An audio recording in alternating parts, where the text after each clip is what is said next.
Buckingham Palace.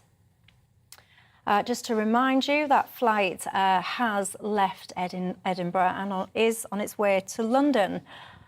You can see, if this is your kind of thing, tracking the flights live, we can see exactly where it is now. I'm trying to squint my eyesight and see where it is. It is kind of, where is it? Can't see. Let's have a look.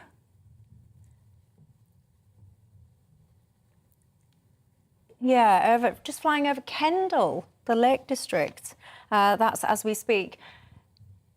Dominic, a hugely significant day again today. Northern Ireland was at the heart of lots of the ceremony.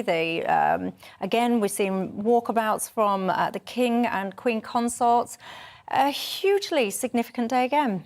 I think what's so fascinating about watching it is that really delicate interplay between this concept of the crown and then the concept of the individual people involved.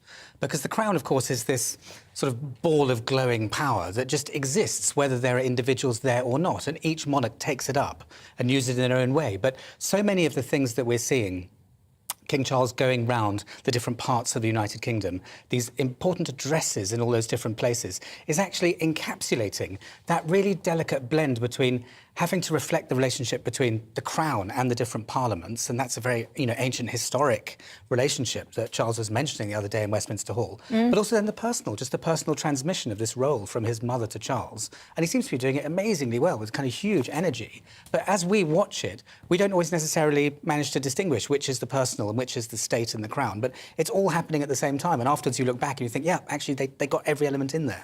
Yeah, indeed. I mean, the planning, etc., that goes into an event like we're seeing now, it's unprecedented. I saw Sadiq Khan actually was talking about some of the activities in London. He was saying it's like the Olympics. If you think of any kind of momentous occasion and you add them all together, that'll give you a kind of sense and scale of some of the planning and all the different moving parts that need to come together to create perfection. It's not an easy job, that is for sure. Joining us now is our reporter Jeff Moody. He is on the route that I've just been describing over at Hyde Park Corner is where he is. Good evening. What's the mood like there? And many crowds forming, I imagine lots. There are indeed plenty of people forming. They've been arriving for most of the day, but if you have a look around, they're now 5 or 6 deep. It's an amazing experience, to be honest. People were rewarded for their patience just now as a car came around the corner carrying the King and the Queen consort. Audible gasps, as you can imagine, from people here. Really pleased and in awe, in a way, to see their King come so close to them. We were expecting the hearse to come through the arch, through the Wellington Arch, but we're now hearing that she's going to be coming around Park Lane, past the Dorchester, round the roundabout here, Hyde Park Corner, and then heading down Constitution Hill to the palace. We're expecting this to happen at about 8 o'clock this evening, where the King and Queen consort will be waiting outside the palace to greet her. It's a very strange atmosphere, isn't it? Right across London. It's very difficult to describe it, and I think it'll take journalists quite a long time and to really process what's happening.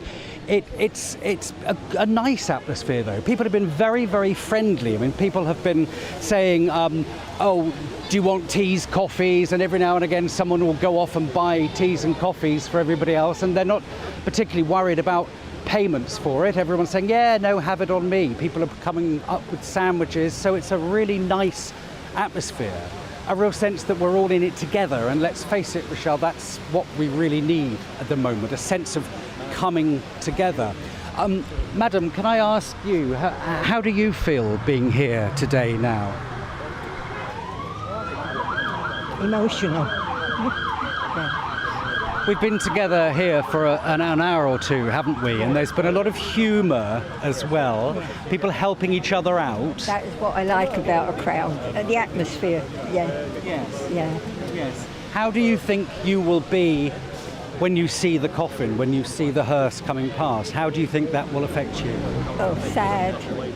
I saw her wedding and I saw her coronation, so this is the third part. So you saw her wedding? Yeah. You were in the crowd for her wedding, were you? And for the coronation? Whereabouts were you for those occasions? The wedding I don't remember because I was with my parents and I was 10, so I don't really remember where I was. But for the coronation, my father worked for a company and they had an office above a shop, and I was there, so I had a grandstand view. And what was that like? What was that like? City. It was wonderful. Yeah, it was wonderful. Yeah. Well, I mean, and this, of course, different altogether, solemn, but I had to come, and the crowds expected at the funeral, it'd be too much. This is more relaxing. Yeah. It has been a good atmosphere here over the last few hours as people sort of getting to know each other. But I mean, it is a case that as we get closer to the hour when the hearse comes past, the more the mood changes as we remember why we're here. Back to you now. Indeed. Jeff Moody, thanks for that. Claudia, I really resonated, connected to what Jeff was saying there in terms of people coming together and this sense of togetherness and niceness and happiness. And I feel that at the moment in London. I really do. I'm a northerner, and when I'm home in Hull, you make eye contact, you talk to people, you have conversations in the queues. In London, heaven forbid, you actually get eye contact with a stranger. They would think that you've got something wrong with you. But now you walk around, and I have noticed this last few days, people are looking at each other, smiling, making small talk. No, I think it's very obvious that is what's going on. And it's very nice. I think we saw a little of it at the start of the pandemic, that people were doing things for their neighbours. And then, of course, you get back to reality and then life gets busy and everybody's doing their own thing again. But I think there's generally a mood of mourning across the nation. I mean, obviously, you've got the odd person that's protesting. But on the whole, I think people are genuinely upset. And, I mean, vast percentages of people are admitting to crying on hearing the news and still crying now and will cry on the funeral. And you see them reading the comments on the flowers and traipsing to the palace to deliver flowers or Paddington bears or sandwiches. Yeah, or whatever. Sandwiches, Paddington bears. I mean, she really did touch the nation. I think, to your point, Claudia, a lot of people have been touched by this in a way that they perhaps wouldn't have expected, because I don't know, if someone like that lady there, she's mentioning, Dominic, she's been to all of these different historic occasions, she would expect to be upset. But I think a lot of people that perhaps didn't feel previously that connected to the royals have been surprised by how upset they were when they heard of the passing. It is a very emotional moment. And I think if you just put that in a historical context, it often has been. People are very emotional about the monarch in a way they don't quite realise necessarily in the day-to-day way. So even back, gosh, we go back to 1290, where Edward I, when his wife Eleanor of Castile died, he was so upset she died in Nottinghamshire that as they walked the 200 miles back to London, he built those 12 Eleanor crosses that we still have 3 left. You know, Charing Cross is still the one in London, although that's now a replica. But these sort of outpourings of wanting to make a statement and wanting to do something on the death of a monarch, these go back a very long way. Yeah, indeed. And just in case you're joining and wondering the latest, Northern Ireland was a big day. A lot of focus there today. We'll have the latest on that in just a moment. But for now, the Queen's coffin is still in the air, of course, due to land at RAF Northolt, probably within certainly this hour, and we'll be heading over to Buckingham Palace. In Buckingham Palace, as we speak, we have King Charles and Queen Consort are present there. This is the flight tracker that we're showing to you live on the screen right now. It's over Rochdale, it looks like, as we speak. And I mentioned early on about Northern Ireland. As I was saying, the King Charles and Queen Consort were in Belfast to attend a service of remembrance at St Anne's Cathedral and to receive condolences from members of the Northern Ireland Assembly. GB News' Northern Ireland reporter, Dougie Beattie, was there. Welcome to Hillsborough Castle in County Down, Royal Hillsborough, the village. This was, of course, the home of the Governor of Northern Ireland from 1924 to 1973. It is the official residence of the Secretary of State, Chris Heaton. and it is also the residence of the royal family when they are here. The royal convoy swung in just behind me here to the castle gates, stopped just short of those gates, and King Charles and the Queen Consort exited the vehicle and got out to speak to the crowd. The crowd were cheering and singing "God Save the King" as he moved amongst them.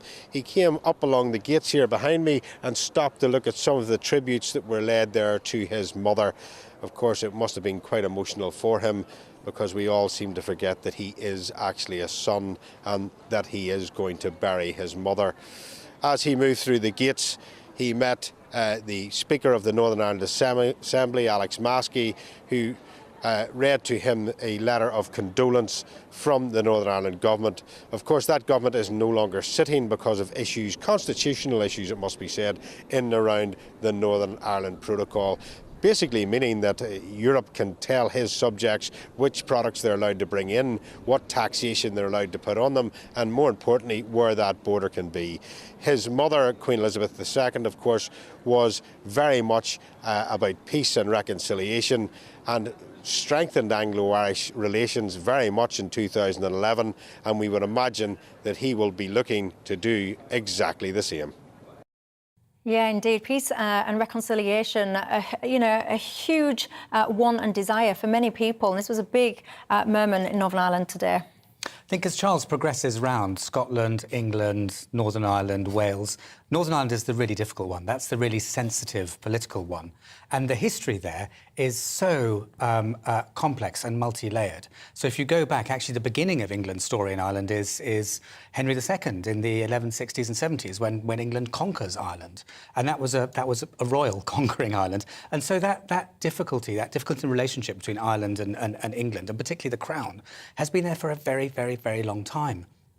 And if one thinks of, the time of the Easter Revolution and then the independence of Ireland in 1921, it really was only after the Good Friday Agreement of 1998 when the Queen went to Dublin, and she was there in 2011 and wore the green dress and spoke Irish, and actually the monarchy suddenly became in Ireland a unifying force, something that could be seen as unifying and not oppositional, that things really began to change. So Charles is able to really build on that legacy, and I think he has shown himself really well today. It must have been such a difficult day, that he is totally going to continue that legacy of showing that the monarchy, despite the history, can be a unifying force in Ireland, in modern Ireland.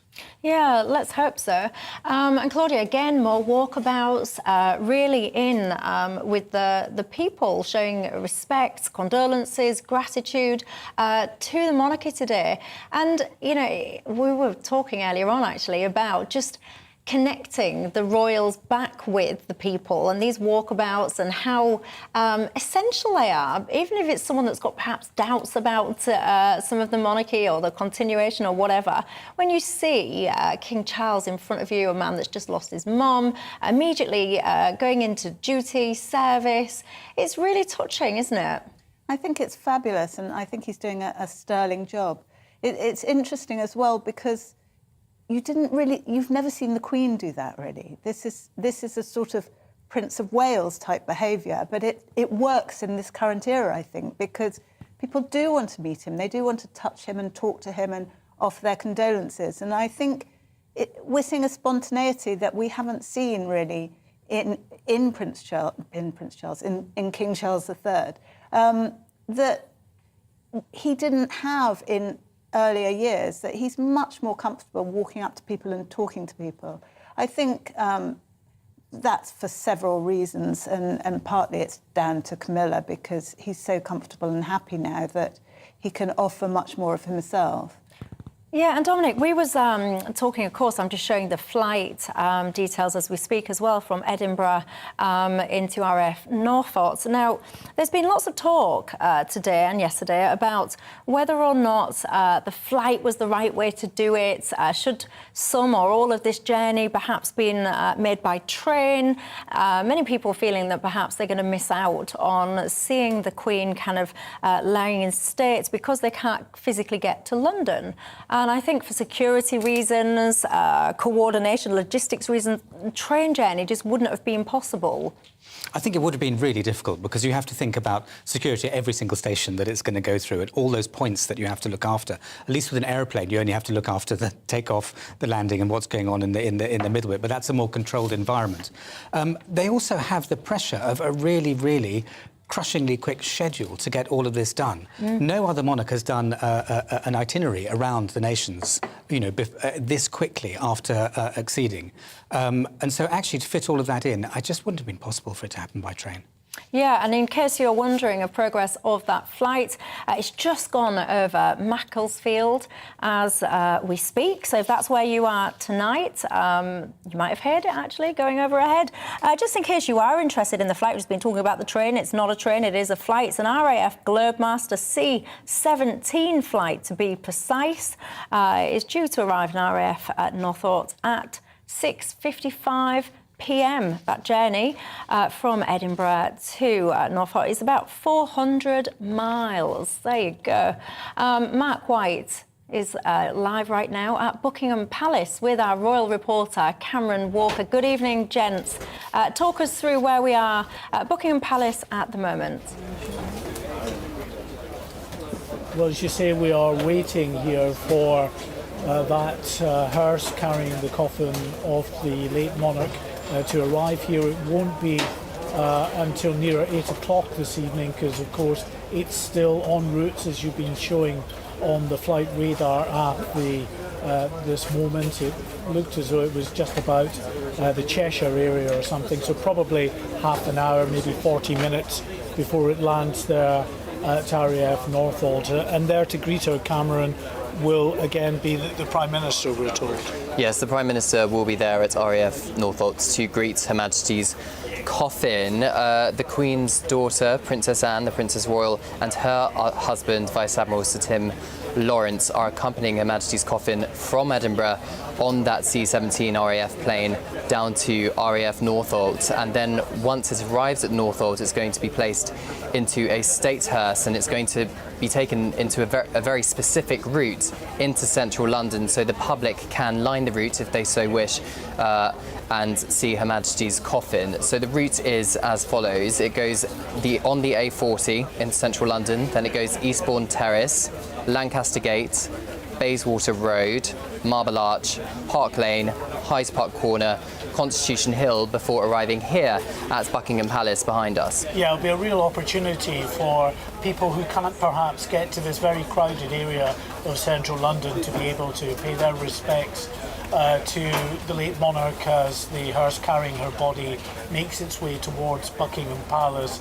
And we know already that there are thousands of people outside RAF Northolt and starting to line the streets along West London where they expect this route to be. And Cameron, we just saw, actually not too long ago, the King Charles III and his Queen Consort Camilla arriving here at Buckingham Palace. The royal standard has gone up now to signify that the monarch is in residence. Indeed, the royal standard is up, and it's up at full mast, which is the only flag that currently is not flying at half mast due to the fact that we are mourning the death of Her Majesty the Queen, because the royal standard never flies at half mast. And the crowds here, despite the rain, are very much eager, I think, to see members of the royal family arrive at Buckingham Palace and, of course, see Her Majesty's coffin arrive back in London, this centre point, Buckingham Palace of the British monarchy here in the UK. Yeah, we're showing you live images at the front of Buckingham Palace there,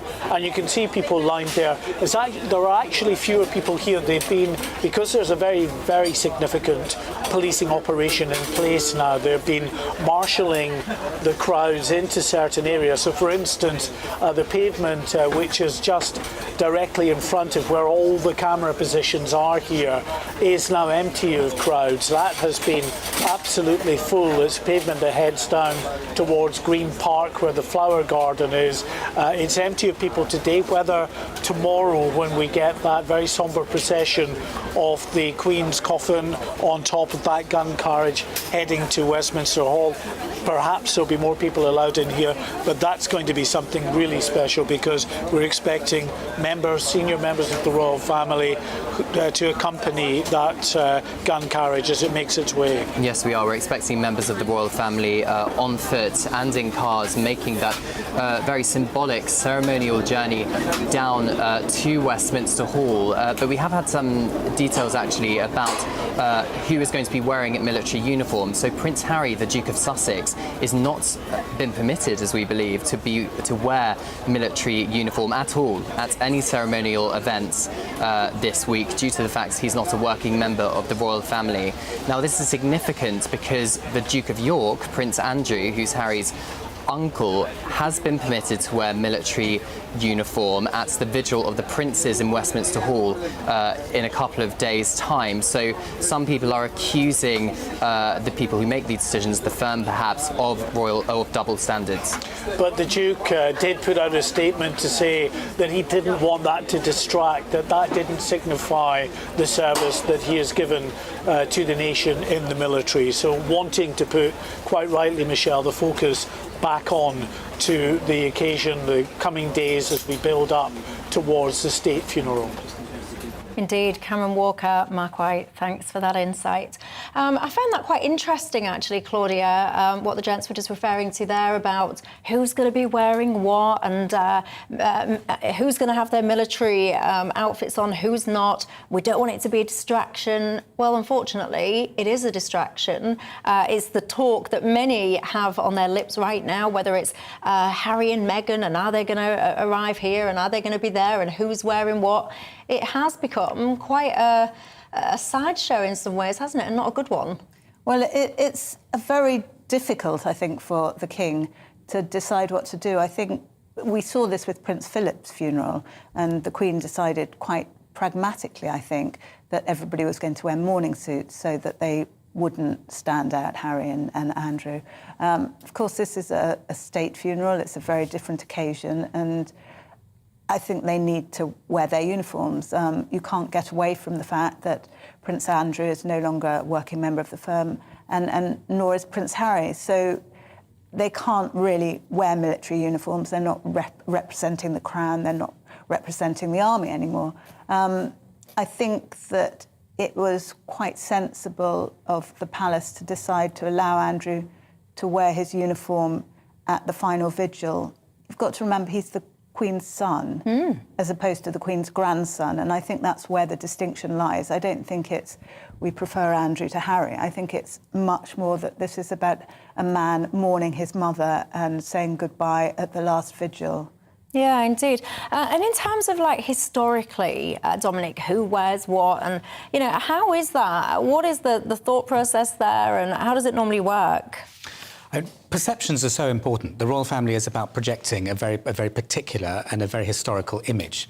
So if we think about their relationship with the military tradition, way back historically, of course, the monarchs were fighting monarchs. That's what they did. But then after Cromwell imposed a military dictatorship in the late 1600s, this country decided we don't want to have any mix between the military and politics, and so it's completely separated. So unlike, for example, in France, when you see the President of France on the steps of the Élysée Palace, he'll be surrounded by soldiers and a military guard. You'd never see that in the UK. Parliament just doesn't have soldiers. The military is associated with the monarchy, and that's a very meaningful and important separation that's actually kept this country and done it very well for a long time. So yes, to see an event like this and one member of the royal family not wearing military uniform, that is a surprise for people because we're so used to it. Yeah, indeed. In case you are wondering the progress of this flight, you know, there's tens and tens and tens and tens of thousands of people currently tracking this flight as we speak. Some of you, by the way, are watching this show as we speak. The flight has just passed Birmingham. Many of you guys have got in touch with me tonight to say that you've seen it. Let's just take a look. So Des wrote in earlier and said, I've just seen the Queen fly directly mostly over our house in Oldham, he says. Joanne and Brian, my husband and I have just watched the plane carrying the Queen going over our house in East Lancs. She said they watched it until it was out of sight and ends with God Save the Queen. Someone else, who's this? Teresa says, all of this tracking, sorry, it's Pat says, all of this tracking at the plane, it's like you're waiting for Santa, he says, on Christmas Eve. Well, Pat, this is history in the making. What's going on right now are the things that our children, our grandchildren will learn about for years and years to come. I have to say, though, not everybody is into, shall we say, to put it mildly, the ceremony and all of the kind of traditions that we're seeing at the moment. We have seen some protesters around and about, and there's been a lot of debate, Claudia, about the police's handling of some of these people that have been protesting. There's been some arrests. We've seen some people charged. Where do you stand on this? Do you think people should be able to protest right now their feelings against the monarchy? Well, I think we live in a democracy and people have to be allowed to voice their views. I don't think it's particularly gracious to be doing it on the day of the Queen's, well, the processions when the Queen's children are grieving. I think it shows a lack of taste and a lack of manners. It's interesting because I don't know if you saw the wonderful pictures of this chap who decided to stand in the middle of the A40 taking a photograph of the procession, and it was extraordinary. And the police, of course, everybody jumped out and thought, what is going on? And then he was harmless and released. I think in Scotland, the streets are very narrow in Edinburgh. It must have been very difficult for them to police it. And I think, in fact, it was the other people watching the procession that actually sort of wrestled this man to the ground, and then he got arrested for breach of the peace. It's a difficult one, and it is not ideal, but he didn't particularly choose his moment very well, I don't think. No, well, I mean, some might say he chose his moment perfectly because what he wanted to do was create attention to his cause. I personally think it's deeply disrespectful, and I wouldn't take kindly, if I'd formed a queue or something, I wouldn't take kindly to someone doing that alongside me, but it's not a crime in this country. If you're watching, by the way, what you're seeing there on the screen is live from RAF Northoughts as we speak. The plane carrying Queen Elizabeth II's coffin on its way back there, due to land in the not too distant future, around 15-20 minutes or so, I think, is the plan there. Princess Anne is accompanying her mum, the Queen's coffin, on that flight, and she issued a statement earlier on today saying it's been an honour and a privilege to accompany her on her final journeys. And this is, I speak about this often over this last few days, for all that this is our Queen, Queen Elizabeth II, former Queen, it's somebody else's mum, someone else's grandmum, and I've personally have been in awe at the service, the duty, the commitment straight on into serving this nation that many of those family members have performed. Dominic, coming back to the protesters, I mean, in your mind, should it be a crime to voice your dislike, if you like, of the monarchy? I can see that for a policeman faced with a large crowd who are emotionally charged, seeing somebody being stridently of a different view poses a difficult decision on the spur of the moment. But I think we are a maverick nation. I mean, we just have to look back to the Speaker, Lindsay Hoyle, the other day in Westminster Hall, saying to King Charles, reminding him of the Glorious Revolution, that, Parliament killed a king and put another one in place, and in effect saying, this is the environment, So I think there is a mischievousness in Britain, and I think that's a very good thing. And I think freedom of speech is part of it. I agree absolutely with Claudia that people have to pick their timing. But I don't think these are criminal matters. I mean, it's breach of the peace in Scotland, people being arrested in England under the Public Order Act. These offences require threatening and abusive behaviour that causes alarm, distress, a fear of immediate violence. I just don't think it reaches that level. It's bad taste, but it's not a criminal offence. Yeah, indeed. Tell me your thoughts at home on this, by the way. If you're watching, listening this evening, you have strong thoughts about the protesters. Which camp are you in? Do you think that people should be able to go out and express their displeasure, their strong feelings right now? And what should the reaction to it be? As I was mentioning, we've had people arrested and in some cases charged for things that people might say are not too bad. Someone was in trouble for holding a blank piece of paper in case he did write something potentially offensive on it. You've had people kind of shoved out of the way of different gates. And as we were just mentioning there, breach of the peace as well. Tell me your thoughts on that. And just a recap as to what you're seeing on the screen there. That is live as we speak from RAF Northolt. I was mentioning earlier on, it's the RAF Globemaster C-17 flight that'll be arriving in the not too distant future, about 15 minutes or so, should everything go to plan, which I suspect it indeed will. That journey, of course, from Edinburgh, about 400 miles in total.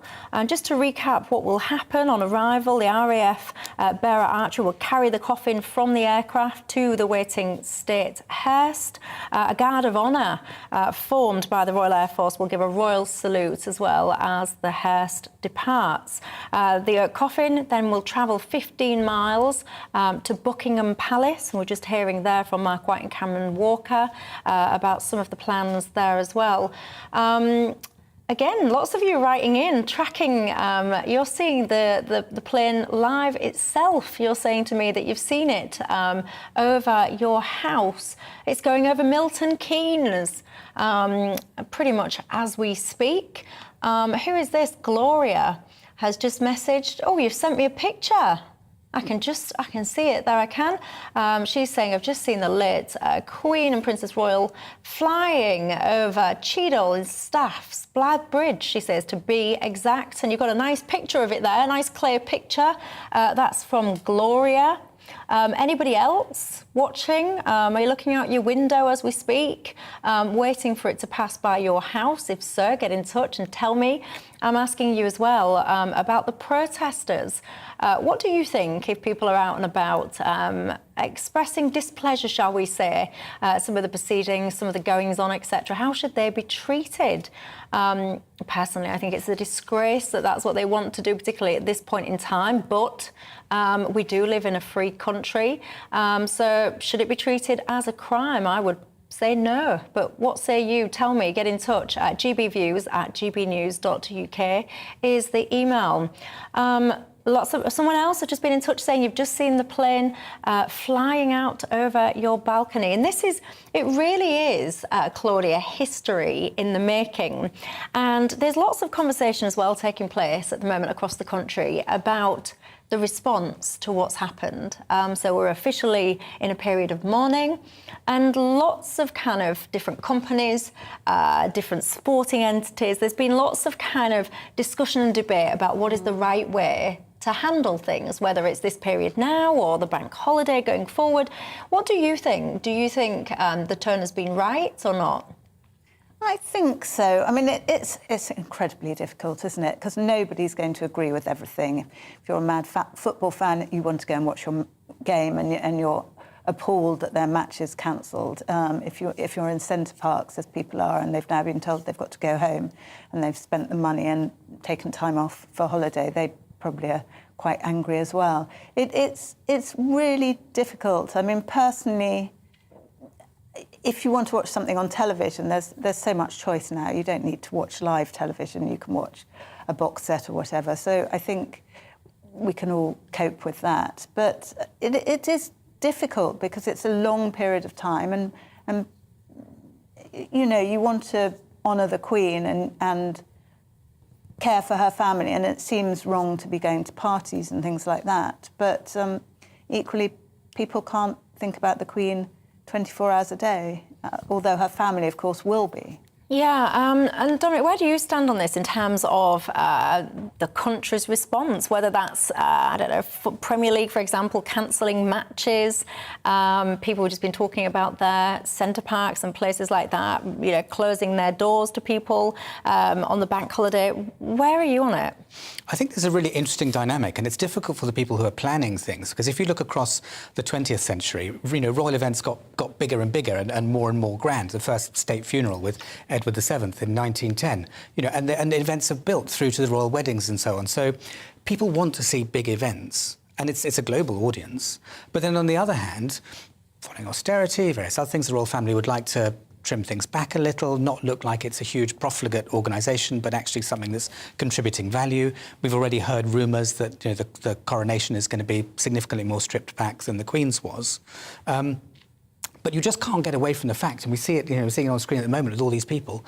There's a huge number of people who really want to participate in this and want it to be a grand event. So actually navigating that tension of trying to look a little bit reined in, but at the same time also allowing people to celebrate it because it's important to them, I think is quite difficult. And finding that balance, we're not always going to get it 100% right, but you know, for the up until Monday, I think we're going to see a real ramp up in public engagement with all of this. Yeah, indeed. And tell me at home, by the way, where do you sit on this? Of course, huge response to the passing of the Queen. Do you think it's been the right ones? I mean, we can take our pick, can't we? We can ask about the sports, the football, for example, cancelled. You know, we've just been talking about the bank holiday Monday, of course, for the state funeral. So you've got many supermarkets, GP surgeries, holiday parks, a variety of places actually closing their doors. Do you think this is the right move from people? Would you have liked to have seen it dealt with differently? Tell me your thoughts, GBViews at gbnews.uk. I'm fascinated because, quite frankly, I'm just pleased that I don't have to make that decision, because you're never going to please all of the people all of the time.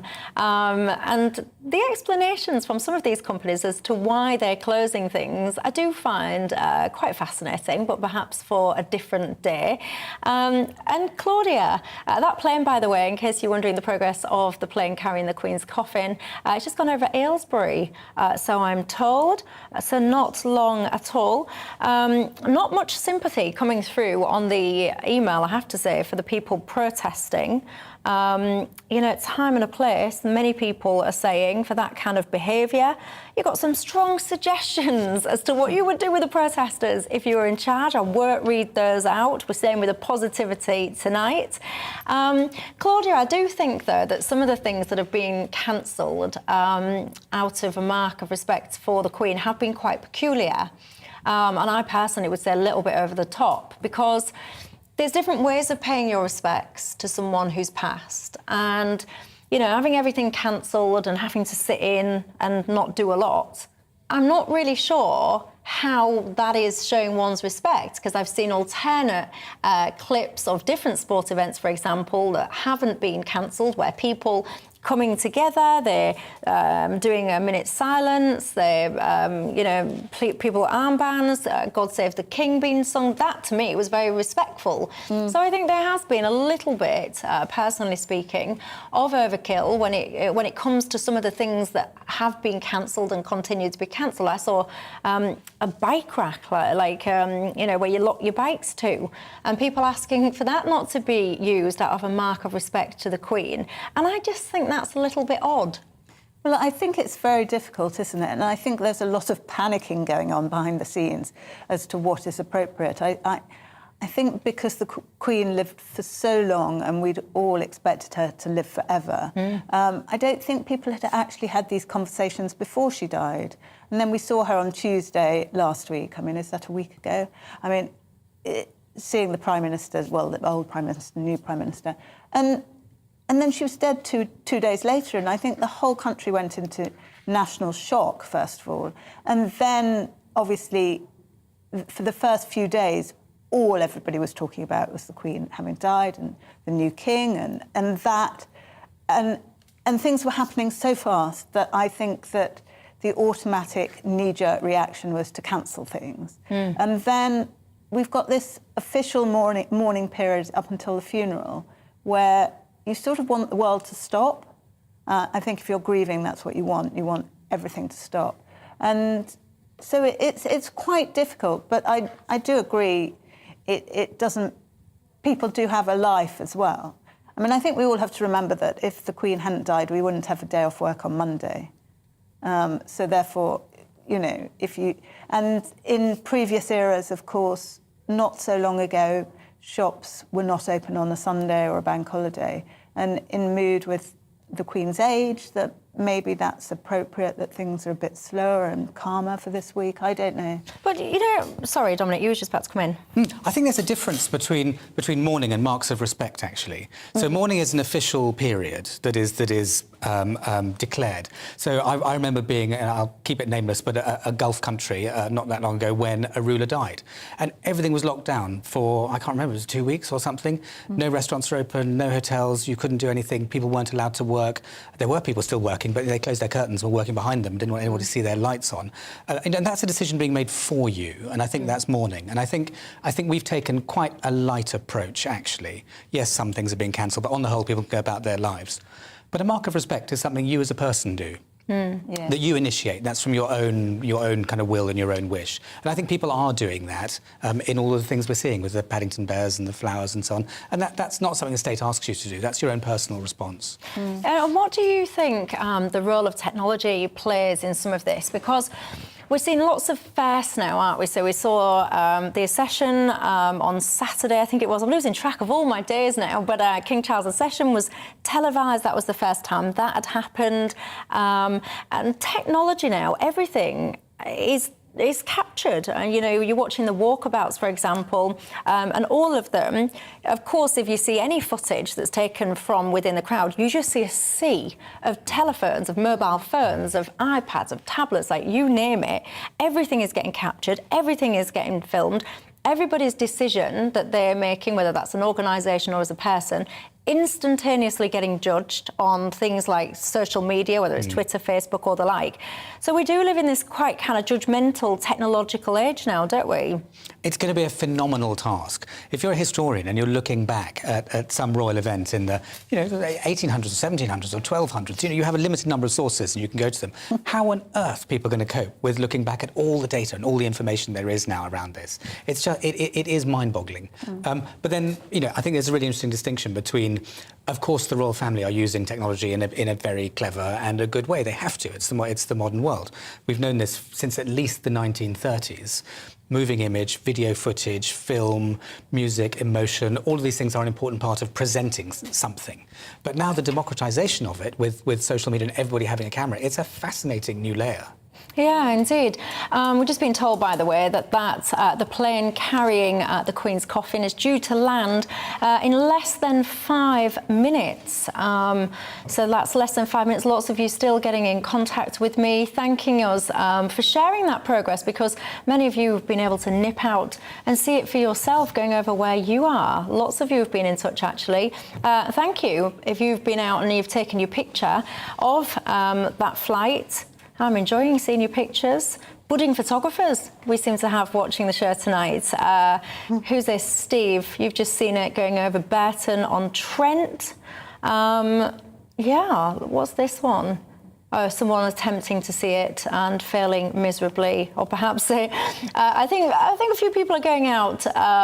Who's this? When you showed a clip of the plane leaving Manchester, yeah, I think a couple of you there capturing perhaps your local EasyJet flight or something there. She's definitely not on that one, unfortunately. I think you've seen something else. The C-17 RAF Globemaster flight arriving in RAF Northolt, as I've just been mentioning, and that is the picture that you're seeing live on the screen there, getting ready for that touchdown, that arrival. The journey that will have just taken place from Edinburgh, about 400 miles, that plane has just passed over Slough as we speak. You can see that tracker just on your screen now, but if you're listening, not watching, it's just passed over Slough. On arrival, It will be met by an RAF bearer. He's going to carry the coffin will be taken to a waiting state hearse. A guard of honour formed by the Royal Air Force will give the royal salute as that hearse departs.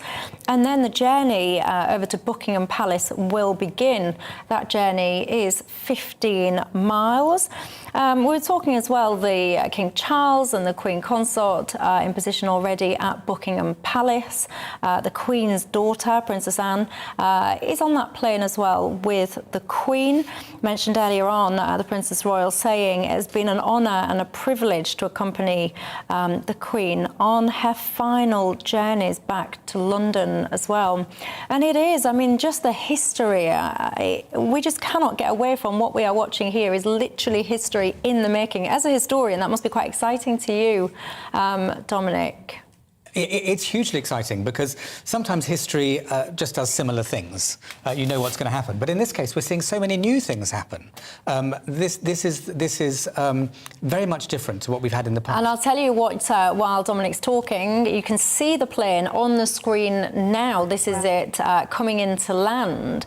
So this is literally, you're watching or listening, actually, you might be listening to me instead, history in the making. This is the plane, the RAF Globemaster C-17 flight, touching down or arriving imminently. We can see it on the screen now, arriving in RAF Northolt. 400 miles pretty much that journey it's just taken has been from Edinburgh. And it will be, the coffin will be making its way over to Buckingham Palace. Sorry, interrupted. I mean, I was just going to say that, you know, the Queen is was such a huge figure in terms of the influence that she cast everywhere. That one of the amazing things we're watching now, which again you were saying as a historian is really interesting, is that her children, who actually have been in the, I mean, of course they've had so many roles, ceremonial, military, charities, events they're doing, but now we're hearing their voices much more than we were. They're issuing statements, they're saying things, they're actually, you know, we're getting a much closer sense of their personalities than ever we had before. And for decades there were so many people wondering, you know, is Charles up to it? Can he do it? And the resounding answer is yes, he's amazing. He's really connecting with people, and he's a really safe pair of hands. The Princess Royal, again, you know, so dutiful in doing so many things, but now we're seeing her doing this important role and talking about it. So I think one of the things that we will see going forward is a much more communicative royal family. And that's actually rather exciting. The Queen did it her way, and it worked very well, but a new era is definitely starting. Yeah, indeed. And again, just to repeat in case you have just tuned in, what you're seeing on your screen right now is live picture of the C-17, the RAF Globemaster flight, carrying the Queen's coffin. The journey began in Edinburgh, travelled almost 400 miles down towards London, due to arrive, literally we can see this happening as we speak, at RAF Northolt any moment now. There we go. Just as you say that, if you perhaps literally just see a very smooth landing, and it's landed, it's touched down. The plane has touched down on the tarmac at RAF Northolt. Cameron Walker joins us now. Cameron, good evening. Good evening, Michelle. Yes, the Royal Air Force C-17 aircraft has landed at RAF Northolt in West London. It will be taken in a state hearse from RAF Northolt to Buckingham Palace through central London. And in the last few minutes, actually, I understand that we have a list of the members of the royal family who are expected to be at Buckingham Palace to greet and see the coffin arrive. So we know already that His Majesty the King and Queen Consort are going to be at Buckingham Palace. We now know that the Prince and Princess of Wales are going to be there, the Duke and Duchess of Sussex, Harry and Meghan, Prince Andrew, his two daughters, Princess Eugenie and Princess Beatrice, Prince Edward and Sophie Wessex, the Earl and Countess of Wessex, their two children, Viscount Severn and Lady Louise, Peter Phillips, and Zara Tindall, Princess Anne's two children, as well as Lady Sarah Chatto and Earl Snowdon, who was Princess Margaret's two children, so therefore the Queen's niece and nephew. So it looks like a lot of family members are going to be attending Buckingham Palace this evening to see Her Majesty the Queen's coffin arrive back in central London. Cameron Walker. And we've just been showing the progress that flight has made, the journey that it's took. If you're sitting at home and you're thinking to yourself, I missed that, I want to see the exact route, you can see it on any flight tracker, actually. The flight number there, ZZ177. About 400 miles that journey has taken from Edinburgh to RAF Northolt, and that is the picture that we're seeing on the screen there, that plane having touched down in the RAF Northolt. I mean, Cameron Walker, Claudia, was just mentioning the list of family members that will be present there at Buckingham Palace to pay their respects. Again, the Queen will be laying in rest there before, of course, she travels to Westminster Hall tomorrow. But it'll be her last night tonight in Buckingham Palace. Well, I must say I hadn't really expected so many family members to go there, but of course it's obvious that they would be. This is their chance to pay their private farewells to the Queen. Most of the family haven't been in Scotland, they haven't seen her, they weren't there when she was dying, and so I think it will be a very moving time for them this evening to have some time alone with her, to talk to her and to pray and cry and actually comfort each other. Yeah, indeed. Indeed. And I mean, it is. Lots of this has been performed in front of the cameras, as we've just been describing, but a moment of privacy. I think, yes, she, of course, spent a lot of time in Scotland and loved it very much, and there were detailed plans about how to bring her back from Scotland if this happened. But London is home. She was born in London. She was born in Mayfair. This is her home, and this is where her family are. So that moment of privacy, absolutely inevitable. But I think now it's going to, I mean, it's real for many people, but it's really going to sink home for lots of people in England, now that her body is back here, what exactly we're witnessing. Yeah, indeed. And tell me, by the way, are you on your way to London? Are you in London? Will you be heading to London to go and pay your respects to the Queen as she lies in state in Westminster Hall? People have been queuing there for already now, I think at least a day or so. I have to say the weather here in London is not that great. If you are indeed planning on making that journey, do let me know whether or not you're planning to be in London and what you're thinking about this, about all of it at the moment. I'd like to hear your thoughts. Sue has just been in touch saying, I tracked the whole flight trip there from Edinburgh to London. The app that she was watching it on had 312,000 people watching that flight. And this is what I mean. Hundreds of thousands of people have tracked that flight. We've been keeping you company during that journey, actually, from Edinburgh to Northolt, which it's just arrived at as we speak, 400 miles or so, RAF Globemaster C-17 flight. That flight number, if you do wish to see the route that flight's taken, I know lots of you have been in touch telling me that you've actually seen that flight. I've got your pictures too. That flight number was ZZ177. Alfie has just emailed him making a very good point. He says, Michelle, if you turn that flight number upside down, it says Liz. So it does. Didn't notice that. Thank you very much, Alfie, for sharing that with me. That is all we've got time for. I shall be back tomorrow at 6 o'clock to keep you home, keep you company, should I say. But the Queen's coffin is back in London. Dominic Selwood and Claudia